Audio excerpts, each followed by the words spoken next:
ನೋಡಿ, ಇದು ಪ್ರಶ್ನೆ ಮತ್ತು ವಿಸ್ತೀರ್ಣದ್ದೇ ಖರೆ. ಇದರದೊಂದು ಕ್ವಾಲಿಟಿ ಬೇರೆನೆ. ಎಲ್ಲ ಒಂದೊಂದೇ ರೀತಿ ಹೊಸ ಹೊಸ ಇರ್ತಾವೆ. ಅದನ್ನು ಸರಿಯಾಗಿ ತಿಳ್ಕೊಬೇಕು ನೀವು. ಏನು ಕೇಳ್ಯಾನ, ಒಂದು ಆಯತಾಕಾರದ ಮೈದಾನದ ಅಗಲ 20 ಮೀಟರ್ ಇದೆ. ಆ ಮೈದಾನದ ಉದ್ದವು ಅಗಲದ 2ರಷ್ಟಿದ್ದರೆ ಅದರ ಸುತ್ತಳತೆ ಮತ್ತು ಕ್ಷೇತ್ರಫಲ ಕಂಡುಹಿಡಿಯಿರಿ ಅಂತ. ಈಗ ನೀವು ಅಗಲ ಕೊಟ್ಟ, ನಾವು ಅಗಲ ಬರೋಬರಿ ನೋಡಿ, ಅಗಲ ಬರೋಬರಿ ಸರಳ ತಿಳ್ಕೊಂಡು ಬಿಡ್ಬೇಕು. ಅಗಲ ಬರೋಬರಿ 20 ಮೀಟರ್. ಉದ್ದ ಏನು ಹೇಳ್ಯಾನ, ಅಗಲದ 2ರಷ್ಟು. ಉದ್ದ ಬರೋಬರಿ ಅಗಲದ 2ರಷ್ಟು. ಅಂದ್ರೆ ಏನಾಯ್ತು, 20 ಅದ ಅಗಲ. ಅದಕ್ಕೆ 2ರಲ್ಲಿ ಗುಣಾಕಾರ ಮಾಡ್ರಿ, 40 ಮೀಟರ್ ಆಯ್ತು. ಇಷ್ಟೇ, ಏನು ಭಾಳ ಬೇರೆ ಇಲ್ಲ ಲೆಕ್ಕ ತಿಳ್ಕೊಳ್ಳೋದು. ನೋಡ್ರಿ, ಉದ್ದ 40 ಮೀಟರ್ ಆಯ್ತು, ಅಗಲ 20 ಮೀಟರ್ ಆಯ್ತು. ಏನು ಕೇಳೋಣ, ನಾವು ಫಸ್ಟ್ ಸುತ್ತಳತೆ ಕೇಳೋಣ. ಸುತ್ತಳತೆ ತೆಗೀರಿ. ಆದ್ದರಿಂದ ಸುತ್ತಳತೆ ಬರೋಬರಿ 2 ದುಂಡು ಕೌಂಸ್ ಉದ್ದ ಪ್ಲಸ್ ಅಗಲ.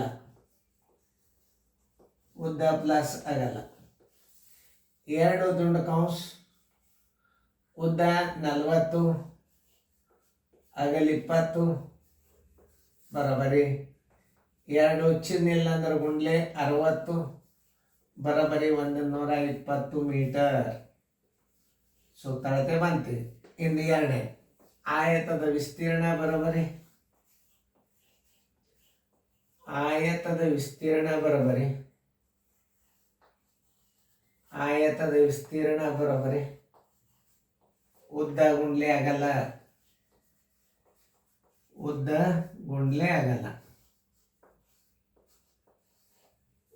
40 ಅದ, ಅಗಲ 20 ಅದ, ಬರೋಬರಿ 800 ಚದರ ಮೀಟರ್. ಆನ್ಸರ್ ಬರೋಬರಿ 800 ಚದರ ಮೀಟರ್. ಚದರಮಾನದಾಗ ಬರೀರಿ.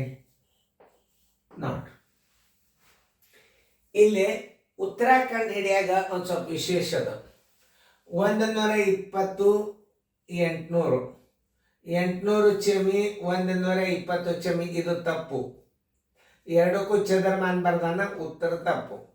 800 ಮೀಟರ್ 120 ಸುತ್ತಳತೆಯನ್ನ ಚದರಮಾನದಾಗ ಬರ್ದಾನ, ಇದಕ್ಕೂ ಉತ್ತರ ಹಾಕಬಾರ್ದು.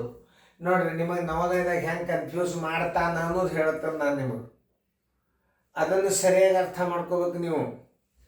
ಇಲ್ಲಿ ನೋಡ್ರಿ, 120 ಮೀಟರ್ 800 ಚದರ ಮೀಟರ್ ಅದ. ಅದ ಮುಂದೆ ನೋಡೋದು. ಇವು ತಪ್ಪುಗಳನ್ನು ಮೊದಲ 4 ಉತ್ತರ ಹೆಂಗೆ ತಪ್ಪು ಕೊಟ್ಟಾನ ಅನ್ನೋದು ತಿಳಿಸ್ಲಿಕ್ಕತ್ತಾನ. ಉತ್ತರ ಮಾತ್ರ ಯಾವ್ದಾಗ್ತದ, ಮೊದಲು ಏನು ಕೇಳ್ಯಾನ, ಸುತ್ತಳತೆ ಕೇಳ್ಯಾನ, ಆಮೇಲೆ ಕ್ಷೇತ್ರಫಲ ಕೇಳ್ಯಾನ. ಮೊದಲು ಸುತ್ತಳತೆ, ಆಮೇಲೆ ಕ್ಷೇತ್ರಫಲ. ಉತ್ತರ ಸಂಖ್ಯೆ ಎ. ಆದ್ರೆ ಮುಂದಿನ ಉತ್ತರಗಳನ್ನು ಹೆಂಗೆ ಕೊಟ್ಟಾನ ಅನ್ನೋದು ತೋರಿಸ್ತಾನ. ಉತ್ತರ ಅಂತೂ ಎ ಹಾಕಿನ ಮುಗಿದು. ಆದ್ರೆ ಸಡನ್ನಾಗಿ ನೀವು ಏನು ಮಾಡ್ತೀರಿ ಗೊತ್ತದನು, 800 ಚಮಿ 120 ಚದರ ಮೀಟರ್ 2 ವಿಸ್ತೀರ್ಣದಾಗ ಬರ್ದಾನ, ಇದು ತಪ್ಪು. ಇದು 800 ಮೀಟರ್ 120 ಚದರ ವಿಸ್ತೀರ್ಣವನ್ನು ಮೀಟರ್ದಾಗ ಬರ್ದಾನ, ಸುತ್ತಳತೆಯನ್ನು ಚದರಮಾನದಾಗ ಬರ್ದಾನ. ಆಮೇಲೆ 800 ಚದರ ಮೀಟರ್ 120 ಮೀಟರ್ 2 ಉತ್ತರ ಕರೆಕ್ಟೇ ಒಯ್ಯು. ಇದು ನೋಡಿ, 800 ಚಮಿ ಅದ, 800 ಚಮಿ ಅದ, 120 ಮೀಟರ್ ಅದ, ಆದ್ರೆ ಈ 2ರೊಳಗೆ ಒಂದು ಯಾವ್ದು ಆಯ್ಕೆ ಮಾಡ್ಬೇಕಪ್ಪ ಅಂದ್ರೆ ನೀವು ಮೊದಲು ಕೇಳಿದವ ಸುತ್ತಳತೆ, ಇದು ಮೊದಲು ವಿಸ್ತೀರ್ಣದ. ಆದ್ದರಿಂದ ಇದು ತಪ್ಪು. ಉತ್ತರಗಳನ್ನು ಕಂಡುಹಿಡಿಯಾಗ ಎಲ್ಲಕ್ಕಿಂತಲೂ ಹೆಚ್ಚು ವಿಚಾರ ಮಾಡ್ತಕ್ಕಂಥ ವಿಷಯ ನವೋದಯದಾಗ. ಯಾಕಂದ್ರೆ ನೀವು ಕನ್ಫ್ಯೂಸ್ ಮಾಡಂಗೆ ಇಟ್ಟಿರ್ತಾನೆ ಹೆಸರುಗಳನ್ನು. ಲಟ್ನ 800 ಬಂದದ 120 ಅಂತ ಪಟ್ನ ಇದಕ್ಕೆ ಹಾಕಿದಿರಿ ಅಂದ್ರೆ ಇದಕ್ಕೆ ಹಾಕಿದ ಅವ್ನು ಪಾಸ್ ಮಾಡ್ತಾರೆ, ಇದಕ್ಕೆ ಹಾಕಿದ ಅವ್ನು ಹಿಂದಕ್ಕೆ ಸರಿಸ್ತಾರೆ. ಯಾಕಂದ್ರೆ ಅವ್ರು ಕೇಳಿದ ಮೊದಲು ಸುತ್ತಳತೆ ಅಂದಾರಂದ್ರೆ ಇದಕ್ಕೆ ಮೊದಲು ಸುತ್ತಳತೆ ಅದ, ವಿಸ್ತೀರ್ಣದ. ಇಲ್ಲಿ ಸುತ್ತಳತೆ ಅದ, ವಿಸ್ತೀರ್ಣ, ಕ್ಷೇತ್ರಫಲ ಅದ.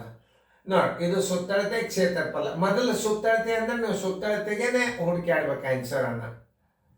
ಆಮೇಲೆ ಇದನ್ನ ಹಾಕಿದ್ರೆ ಇದು ಕರೆಕ್ಟ್. ಬಟ್ ಅಲ್ಲಿ ಏನಾಗ್ಯದ, ಮೊದಲ ಸುತ್ತಳತೆ ಕೇಳಿದ, ಮೊದಲು ಇಲ್ಲಿ ವಿಸ್ತೀರ್ಣ ಬಂದುಬಿಟ್ಟದ. ಆದ್ದರಿಂದ ಇದು ಉತ್ತರ ತಪ್ಪು. ಸರಿಯಾಗಿ ನವೋದಯದಾಗ ಗಡಿಬಿಡಿ ಮಾಡಬಾರ್ದು. ಗಣಿತ ಬಿಡಿಸೋದು ಅಷ್ಟೇ ಹುಷಾರು, ಉತ್ತರ ಆಯ್ಕೆ ಮಾಡೋದನ್ನು ಅಷ್ಟೇ ಹುಷಾರಿರ್ರಿ.